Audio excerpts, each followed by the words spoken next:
To Saturday night's podcast. Oh shit. I thought you were gonna go all in on that shit. Uh, let's get right into it and let's go to Rampage, which was a thing. Okay. Yes. Started off with Jericho coming out with Brian Keith because Brian Keith is going to have a match with Matt Cardona because the contract signing happened on Ring of Honor. Nobody's watching.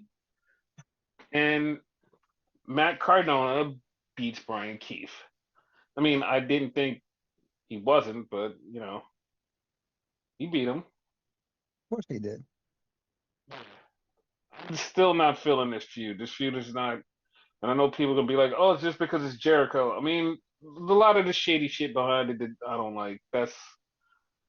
That's why I don't like it. But it's just not for me. Do So we even just call it a feud though? Because it just started like a week ago. Feud means something totally different to me. You know what I mean? I'm not it feeling it either. it's something. Yeah. So then we had the return match of Toni Storm on Rampage versus Harley Cameron. So how do you feel about her first return match being on Rampage? Oh, I thought you were gonna say in general. Like I liked it, don't like the fact they was on a rampage. I hated that, in fact, I could say. I didn't I didn't like it either. It was just like really it's just it just left a bad taste in my mouth. And I there's some super hardcore AEW fans that are defending this. Like there are people who are defending this, and it makes me mad when they're defending this. When Brian Alvarez, who's usually an AEW defender, is like, "This is stupid. This is fucking stupid. Why would you do this? Like it It's doesn't only make gonna like piss it. me off. Yeah, it doesn't make any sense." And I I just don't get it. But apparently it's just a thing that was happening. There's some people that was backstage in AEW that was actually pissed off that that happened too. They was like, "Why would you waste that?" But hey, it is what it is. Isn't this So the like least rated show? Like little bit of people watching it. Like it's not just us that hates this show. yeah, like the show's getting canceled. So that's the problem. Like the show's canceled because it's so bad. So Yeah, why would you do that? And it's like it's okay. stupid. So then we had Deanna Purrazzo versus Shotzi McKenzie, and she beat Shotzi, which is okay. Deanna Purrazzo beat her, and then we had Chris Statlander. Chris Statlander gets interviewed, and she's getting interviewed by Alex Marvez, and Marvez is like, "Hey, what's up?" And she's like, "Dude, I lost to Mercedes, and you know what? I still want that title. Like, I want a rematch for the TBS title. And this week, when Anna Jay faces Mercedes, I'm going to be there watching because I want a shot at the TBS title." And I'm just like, what? Like, seriously, like, Mercedes beat you clean. Why are you even getting a shot? He shouldn't be. It made no fucking sense to me.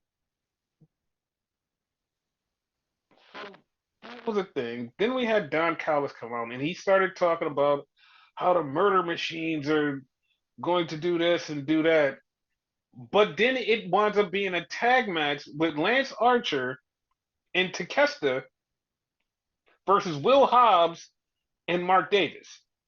And I'm like, you just put over the murder machines, but the murder machines aren't even wrestling in this match. Murder Alpha, I guess we could call them.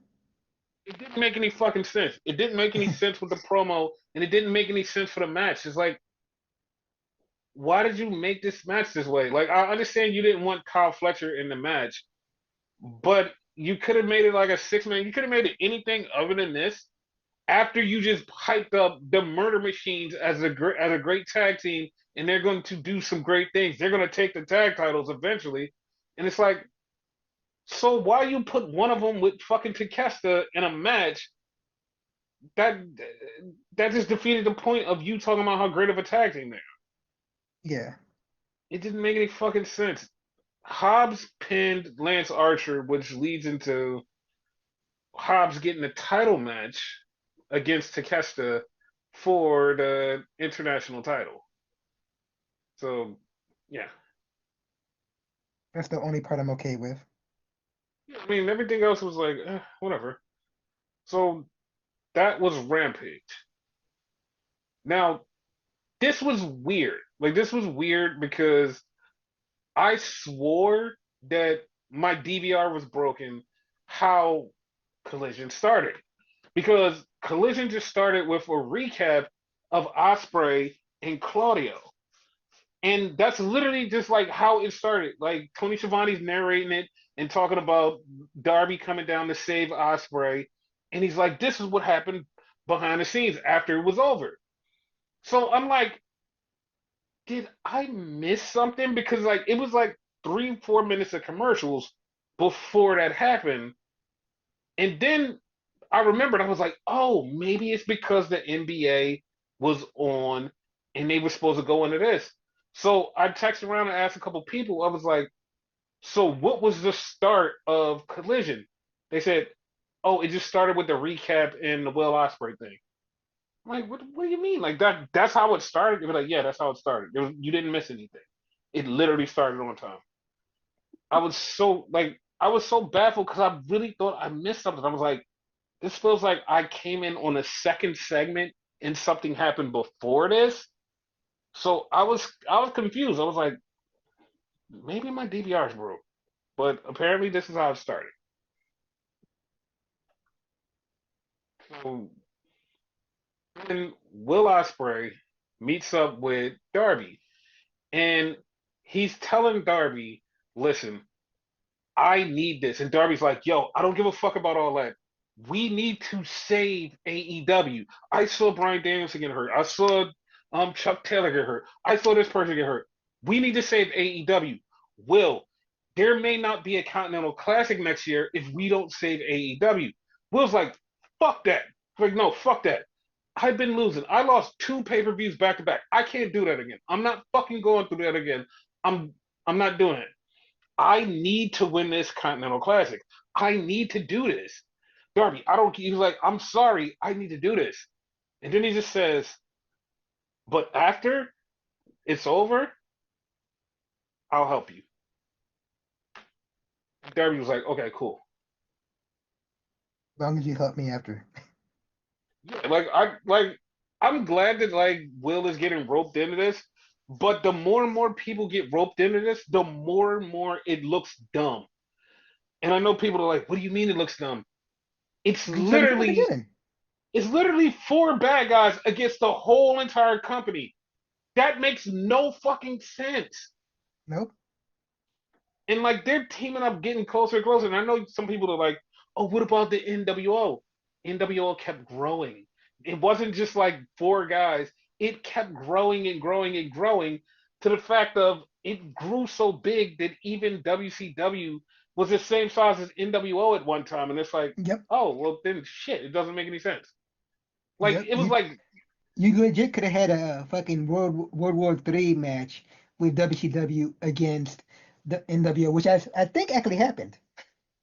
it was kind of that. It was kind of that. But it's I I don't understand this version of it in AEW because like there's no more extra members to the MWO. There's just 3 of them, 3, 4 of them, and Mhm. nothing is happening. And then like you just keep adding more and more good guys on the AEW side, and it just doesn't make any sense. It I'm actually makes sorry. AEW look weak. Yes, it just makes this whole story doesn't make sense because like I understand they're trying to take over, but if you just have these four guys just running around doing nothing and beating the shit out of the whole AEW company, it's like what's the point? And then when everybody gangs up on them and beats them, then what? It looks cheap. It's like, oh, we beat up four guys. Well, you guys look like the bad guys for jumping these four guys. What the fuck? Yeah. It, it just doesn't make any sense to me. It just doesn't click with me that like, oh, this is a genuine threat and they have to come together. They come together. It's like this huge overarching force. It's like you added the Avengers and X-Men to take on the Fantastic Four. And it's like, it's just four of us. Like, yeah, it doesn't matter. Like, we're going to beat your ass. Great It's like, analogy. I love that shit. what's the point? It's like, what's the point? It's So none. then we move on to have Willow Nightingale versus Jamie Hayter, and the winner goes to the Tokyo Dome. And Willow beats Jamie Hayter. I was happy either way. Yes.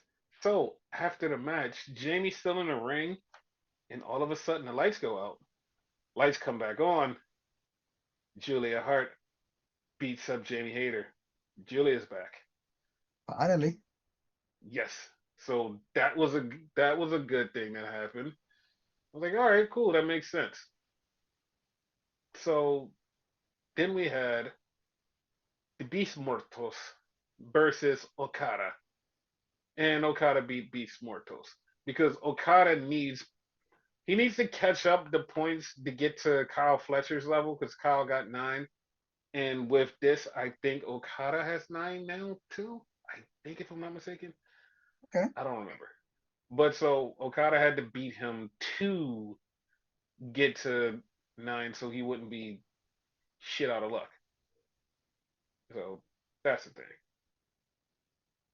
And then we had Thunder Rosa. She's in the back. She's talking about Mariah May. And she says, you know what? I want a Tijuana street fight at World's End. Like when she said that, all I heard was Tijuana. So then we get Toni Storm versus Shasta McKenzie. Now, this is a different version of Toni Storm. This is an older version of Toni Storm. And Toni gets on the mic and she starts talking. And you're like, wait a minute, what the fuck? Toni apparently has no memory, no recollection of what happened with Timeless Toni Storm.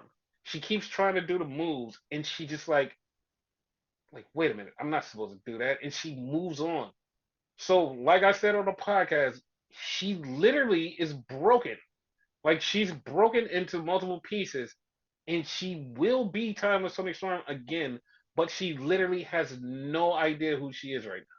So she's doing the multiple Toni Storm angle where she's lost her fucking mind. She's back, she's happy. She has no idea. They're gonna stretch this out to March. And when they go to fucking down under, she's going to get her memory back and she's gonna be timeless when she goes down there. And she's gonna beat Mariah for the title. Confirmed, y'all. Viper wrote this. So here's the funny thing about that though. Uh-huh. Mercedes got on, I think she got on Twitter or Instagram and said, I want more gold. So Mercedes keeps hinting at she wants the women's world title. And I'm just like, okay, well, how are they going to do that when they have a story already established? How would they move that away?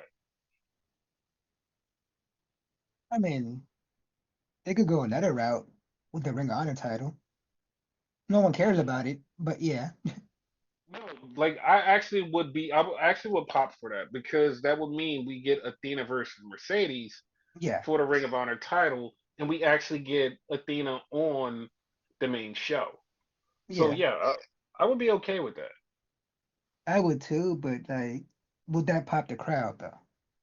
That would totally pop the crowd. Like AEW fans and regular wrestling fans alike would just be like, "Yo, I have to see that match," because that's a match that we've actually wanted to see since WWE. We was like, we want to see that match. We never got it, I and was just now about to it's ask you, like, that never happened there either? no, it didn't. Oh, So now we get the match, and we're like, yeah, no, this is what we want. So okay. yeah, this will be great. Yeah.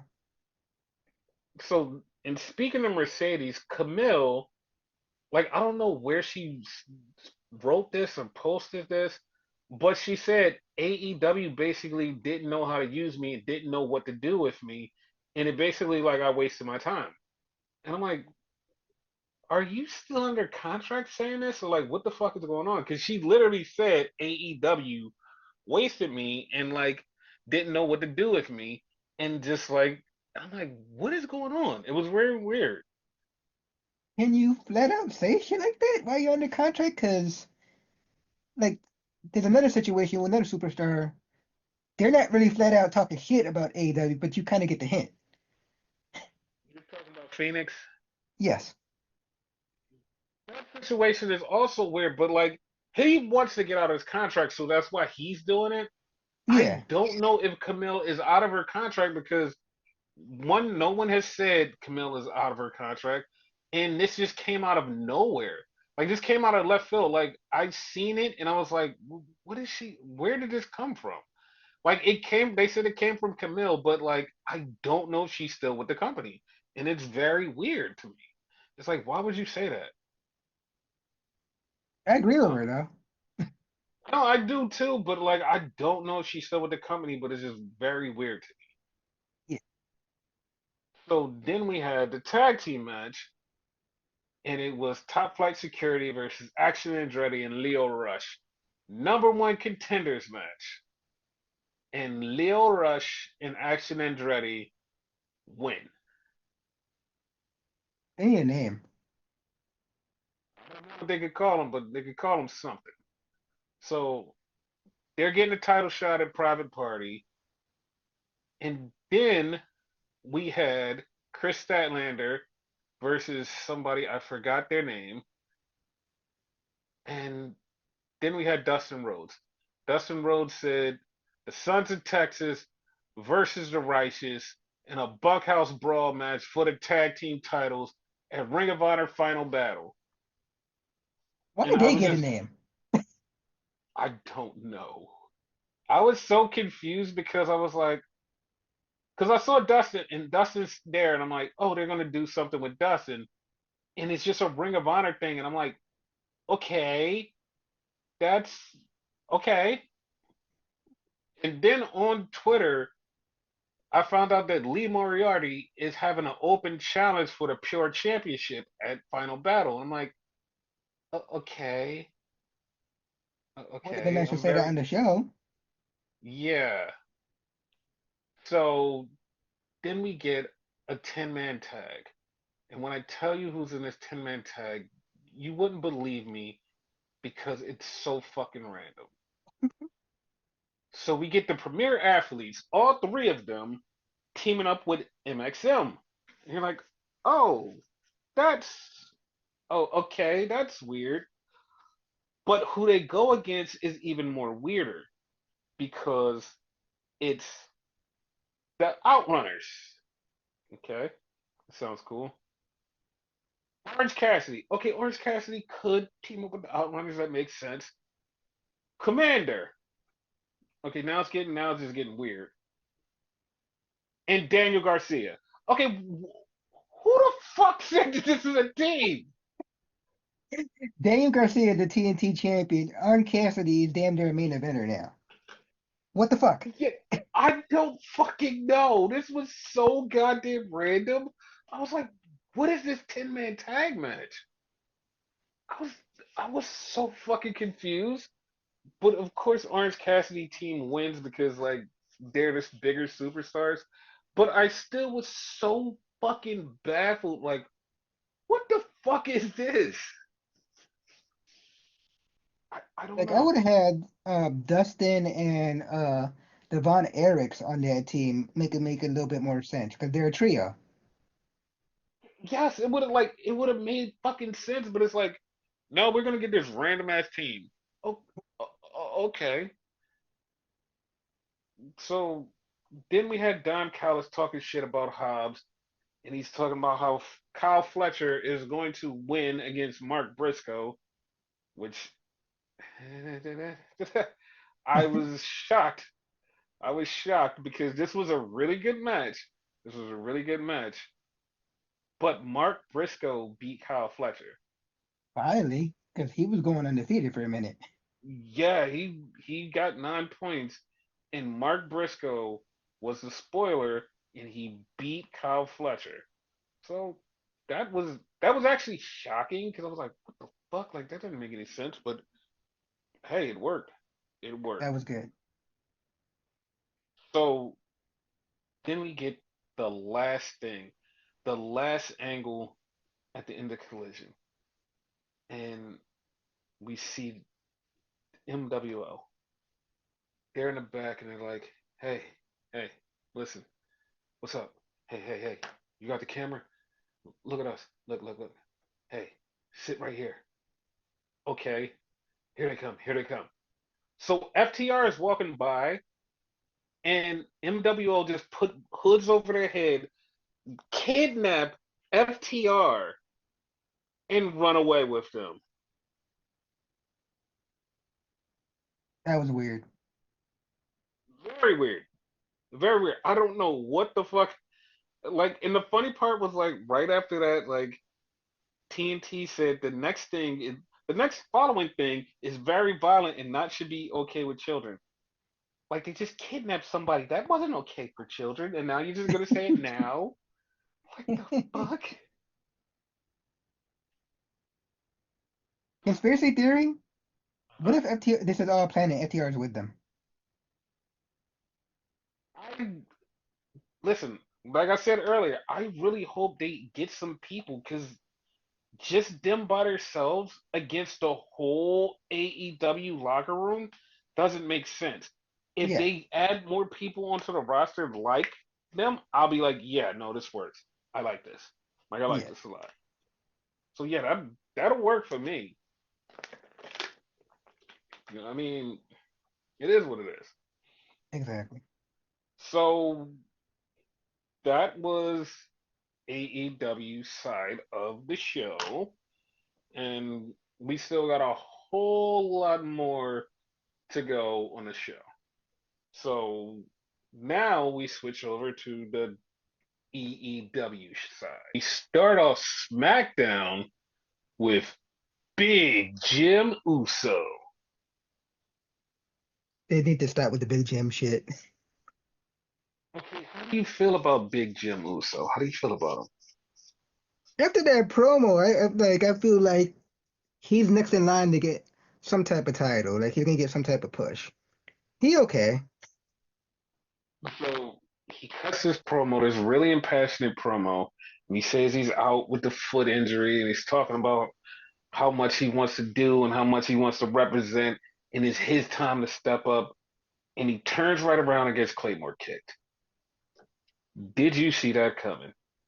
Actually, no, because like he's hurt. So that was hilarious. He gets knocked the fuck out by Drew. Drew fucks him up and then just leaves. Like if he So wasn't hurt, I would say yeah, he's gonna get fucked up. But yeah, he legit got hurt. then we see Tiffy, and she's in the back pumping her iron, getting ready. And Nia comes in, and Nia's like, "Hey, listen, you should go for this title. You should do this thing." And Candace is like, "I'm sure you're gonna win." Blah blah blah blah blah. And like they're just being condescending and being assholes to her, which was really funny because it plays into something later on. Because they're saying you should like you're totally gonna win. Like you're gonna go to Saturday night's main event and win that US title. You got this. And they're just like being dicks to her. I was like, okay. So Drew McIntyre is getting escorted out by Nick Aldis. And then he bumps into Bianca and Naomi. And he goes, listen, you're not going to be able to defend the tag titles because Jade is injured. She's not going to come back anytime. And she was like, I'm going to strip you of the titles. But then Bianca was like, wait. What if me and Naomi team up and we're the tag team champions? He was like, you know what? Cool. You guys can be the tag champs and I'll look for you guys a match. So that was weird because Naomi was the one who kind of pushed to do this. So yeah, yeah. This is I see what's happening here. Yep, yep, 100%. So there's still conflicting reports. There's still conflicting reports on what's going on with Jade until PWI reported on what's going on. So they actually put out what's really going on. Apparently, Jade has some outside things she's doing, and she's also on vacation right now in the Bahamas. So apparently, it looks like she's fine because they didn't report that she's still injured or she's injured. They said she has some outside projects, and now she's also on vacation. So that makes sense. Like a guesstimation, like a movie or something like that. Yeah, probably a movie or a TV show or something in that works. Yeah, okay. So she'll be back soon, and she's definitely going to be back by WrestleMania time. So, and if everything goes the way that we think it's going to go, she's going to have an opponent that's going to be worth a WrestleMania spot. So yeah. Awesome. Then we had in the tournament Mia Yim versus Tiffany Stratton, and I was really glad that Mia Yim beat Tiffany Stratton. And Mia Yim goes on to Saturday night's main event for the U.S. title match, which we'll get to later. And then we had a fucking banging promo from DIY. My God, this is good. Yep, Because Johnny put it out there. Johnny goes, listen, we lost those titles. I lost those titles in front of my family. I lost those titles in front of my kid, in front of everybody I know. It was a big night for me, and I lost it. And when I lost the titles, I literally said, I will do anything to get those titles back. We lost in a tournament, and then the Motor City Machine Guns, they come out of nowhere and they go right to the titles, right to our titles. Like we had them in our sights. And Champa is basically saying, like he just starts telling them, he's like, listen, we knew what we were gonna do. And he's like, Johnny says, this whole thing, this wasn't a Champa thing. This was a us thing. We planned this together. She's like, Alex Shelley, you may be my friend, but fuck that.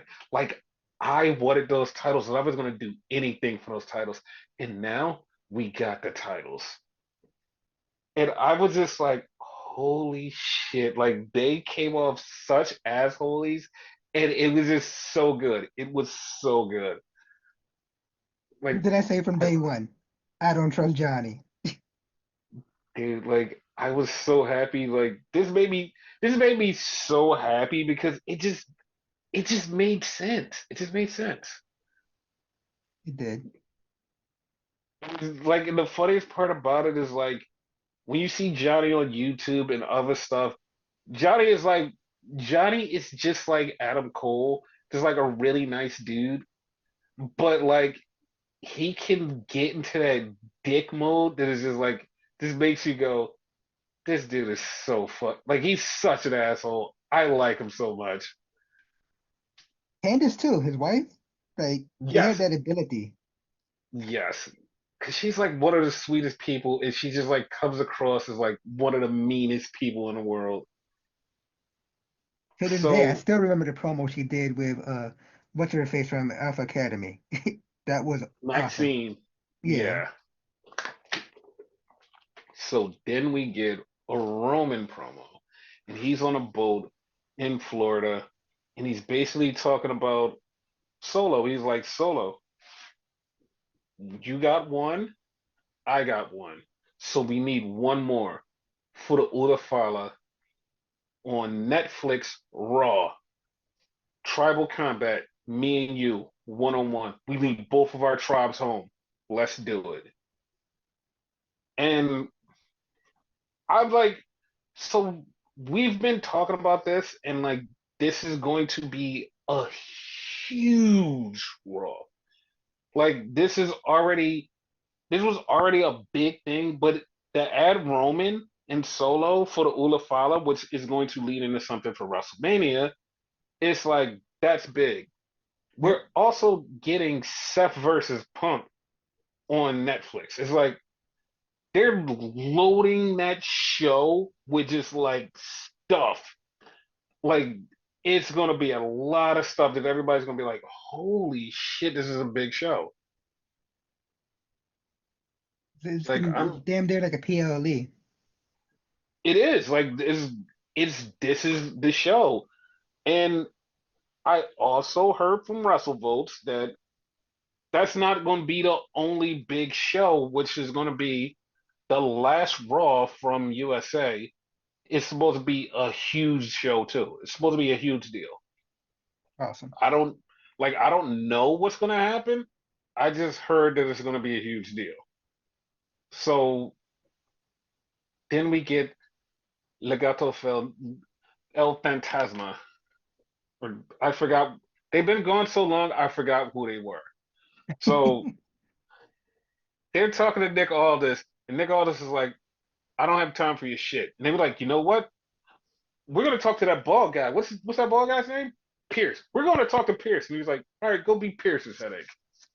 So Mello walks up, and Mello is like, yo, who am I facing tonight? Because Nick Aldis said he had a new superstar that was gonna come and face Mello. So he's like, who's it gonna be? And Nick Aldis says, no, no, no, going out there. You'll find out. So he goes out there, and we'll get to that in a second. But I I didn't like his person. Did Thank you like you. it? I was gonna ask you that before we got to it. Like, how did you actually feel about the person? Like, I'm disappointed. I was disappointed in the person that it was, and I'm disappointed in the way it was handled. Because the Yeah. person it was Braun Strowman bread, and he beat Mello in like 6 seconds. I didn't like that at all.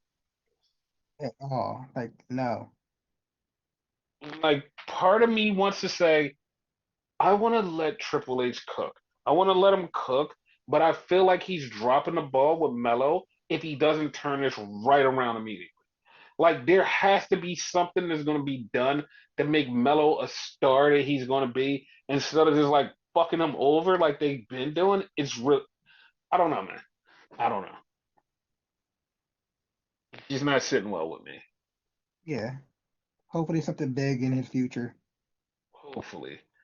So then we had LA Knight, and LA Knight was talking about Solo and the Oofa Loofah, and he's He gonna kick legit his said that ass. shit. Yes. And he's like, I'm going to kick his ass. And there's spoilers for next week, which makes like I, I that's all I'm saying. Like I'm kind of baffled. I'm kind of baffled with some of the stuff that goes on with this thing because I want to see how this falls out. Like how this is gonna fall out. Yeah. Because Solo takes on LA Knight, and him and LA Knight have this match. But then Andrade just shows up, and they just beat the shit out of Andrade too. And it's like, okay, Apollo was there okay, too, was he not?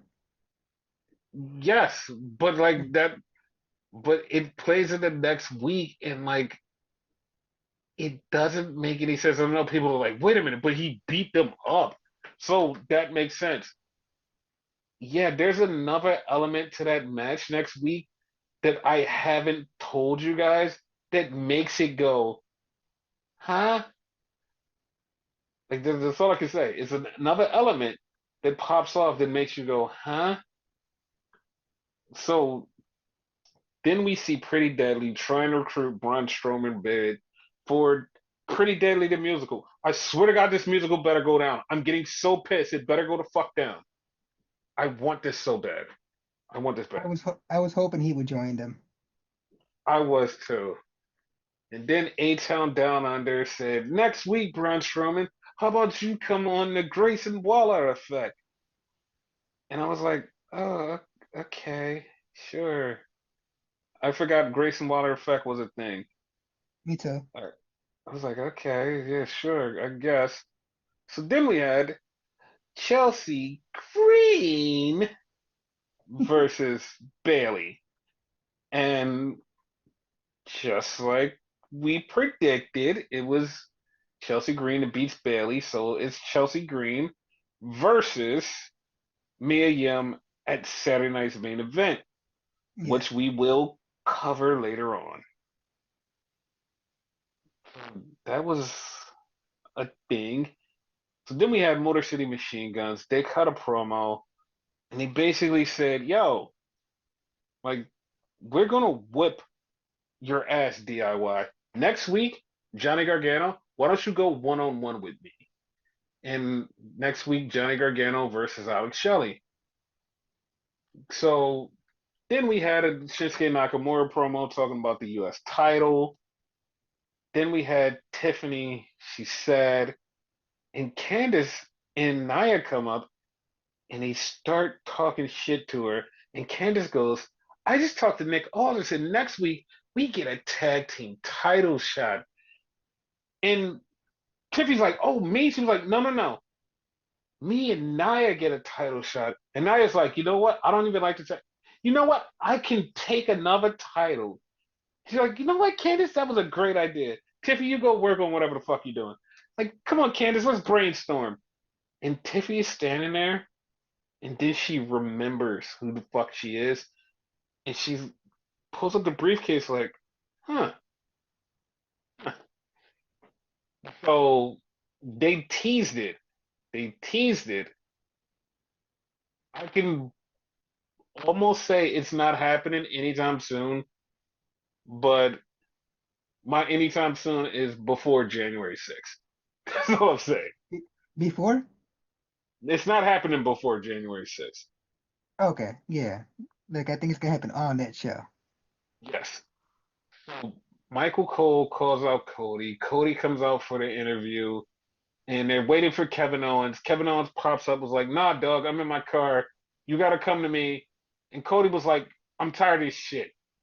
Cody goes out, and he just starts fighting with Kevin, and they just start brawling. And they just go at it, and they just beat each other's ass. And, like, it winds up back in the ring.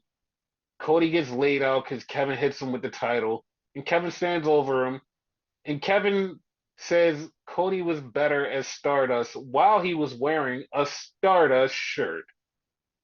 That was the best part. Kevin is so cool. And we'll get to how cool Kevin is in a few minutes because now we're going to talk about Saturday night's main event.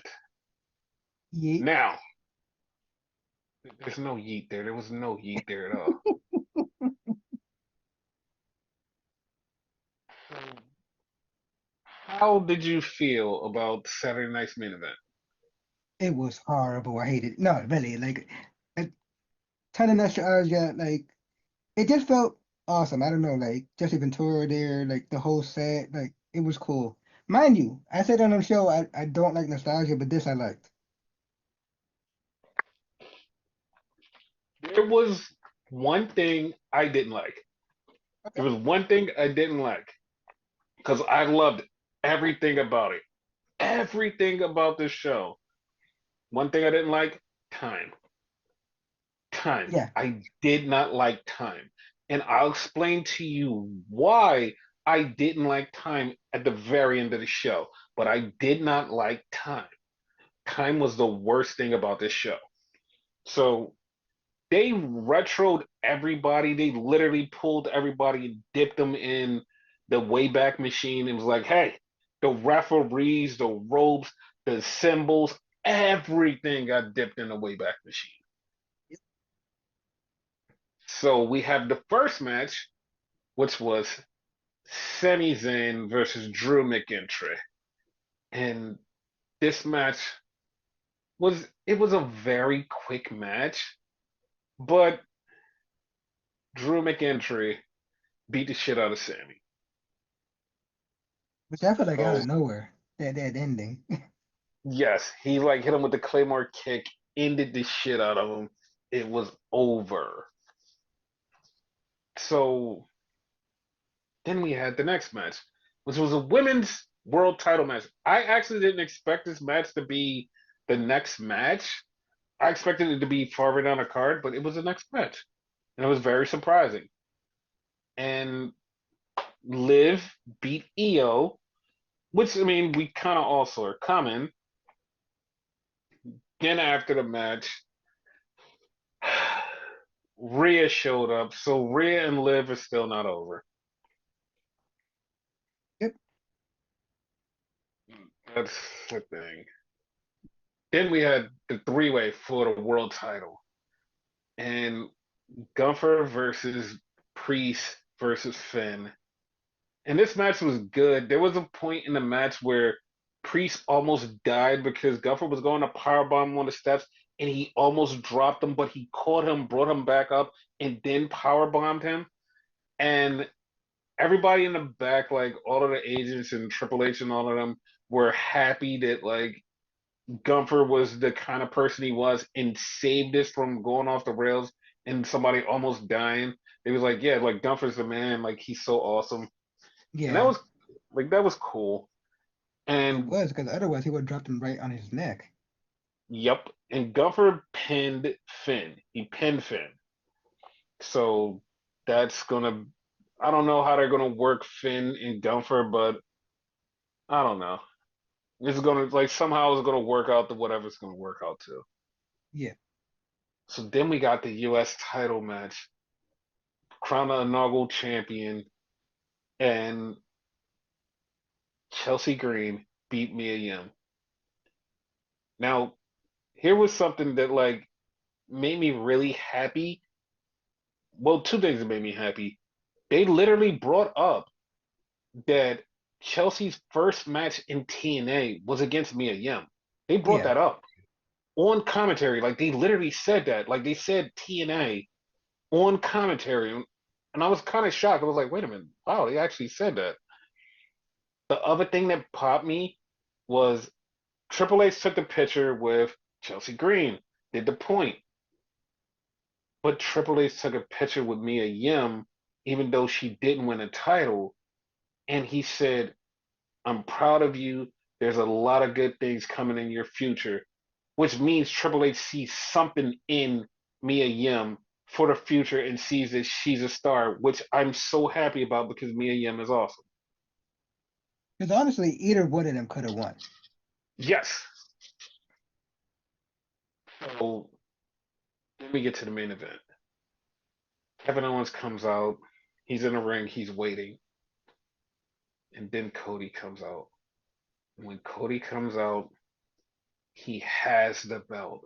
He has the Winged Eagle belt. How did you feel about this?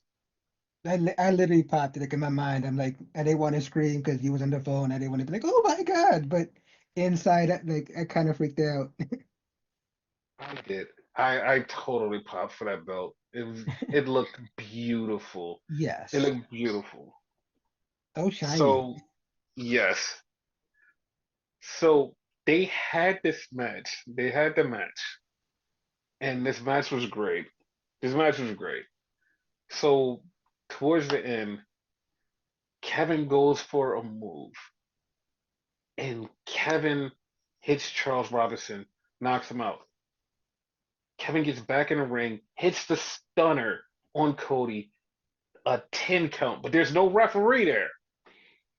So then the other referee comes out. Hey, I'm gonna do this.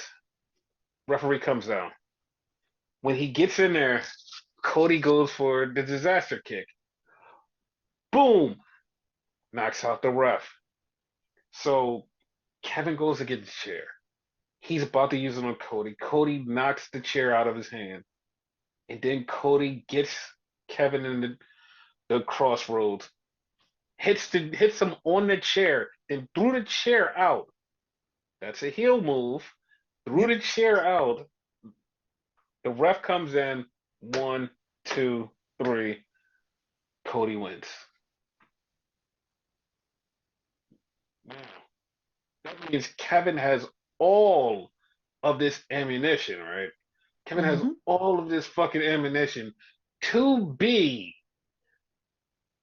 a, to be the man that gets another title match. He has all of this ammunition. But, but, Kevin Owens said, fuck that, and came back in the ring while Cody was celebrating with the title and hit a package power driver on him in the middle of the fucking ring. Just after the fucking show went off, which pissed me off, he grabbed him, picked him up, hit the package power driver, laid out Cody. They had to do a stretcher job. And then Kevin grabbed the wing angle, walked around with it. He even went out while they're stretching Cody, came back in, stood on Cody with the wing eagle, held it up high. He's happy as shit. He goes walking back to the back, and as he's walking to the back, Triple H is like, "What are you doing?" And he's like, "I'm doing what I'm told to do." And he just holds the title in his face, and Triple H just pushed him, and like they got physical.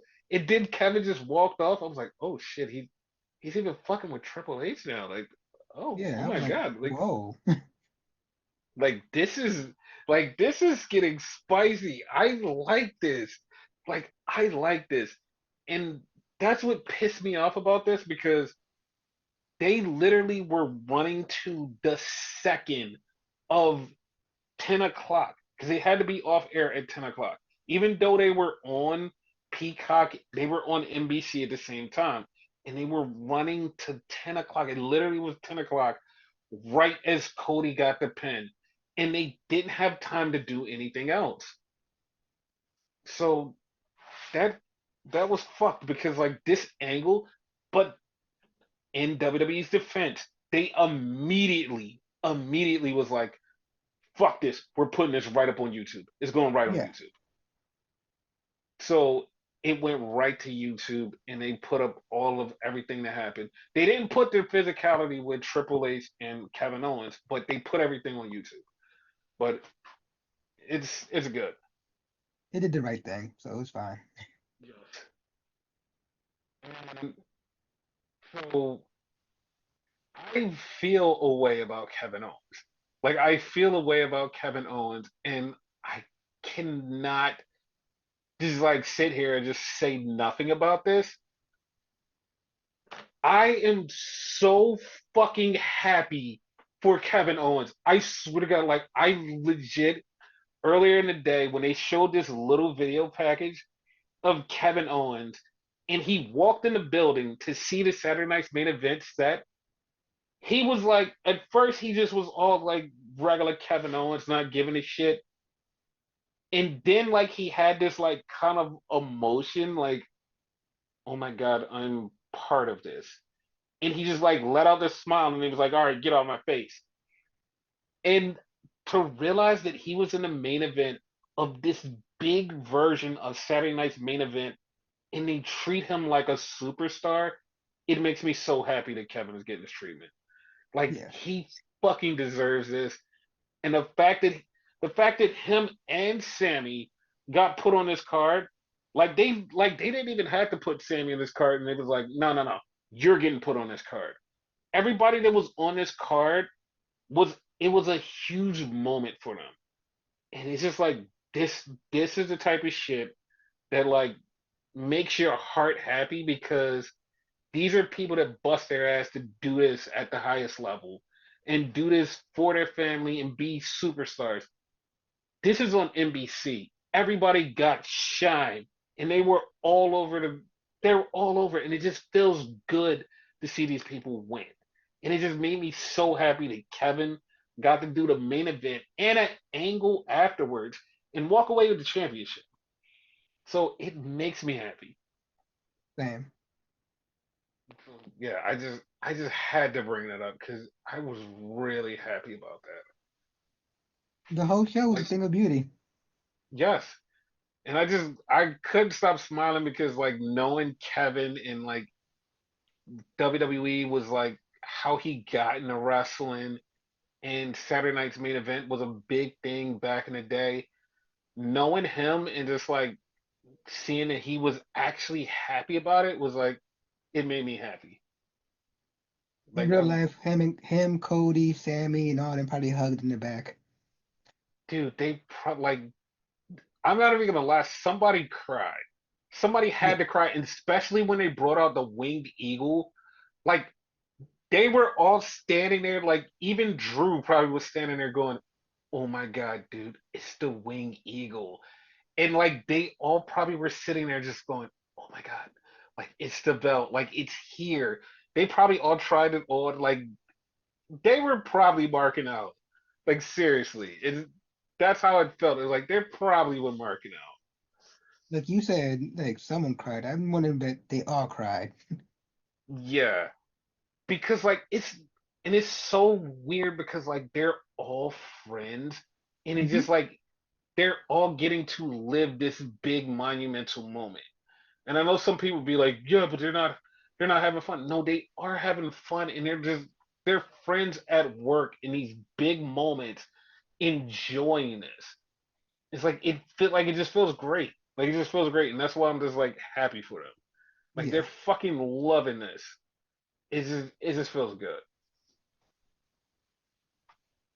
it was great. And Drew McEntry cut a promo on Busted Open and it ties into the storyline a little bit, but it's just like it ties into Drew as a human and as a person because in the story, well, in the promo, he basically was like, "Yo, I give so much to this fucking wrestling shit." He's like, "I haven't been home for years. Like people died, I couldn't go to their funerals. He's like, my closest family members died and I didn't do nothing because I had to be in WWE. I had to wrestle. I had to do this." He's like, and he was like, it's so much that I give to this fucking place and I give to wrestling fans. He's like, he was like, I just can't do anything about it. He was like, finally went home for the first time in a couple of months.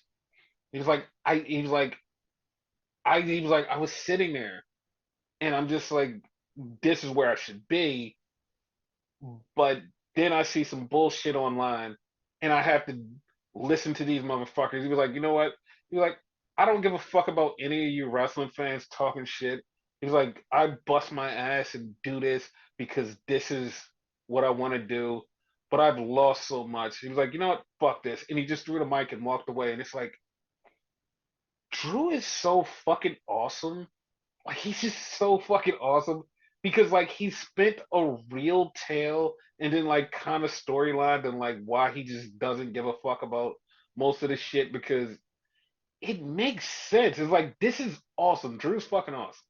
Yeah, expert in the fucking game, we could say. Yes, he's so good. So that was the end of the show and this was great. And this is all preparing for January 6th, the Netflix show. So what's your last words? I ain't got none, so can't wait to Netflix.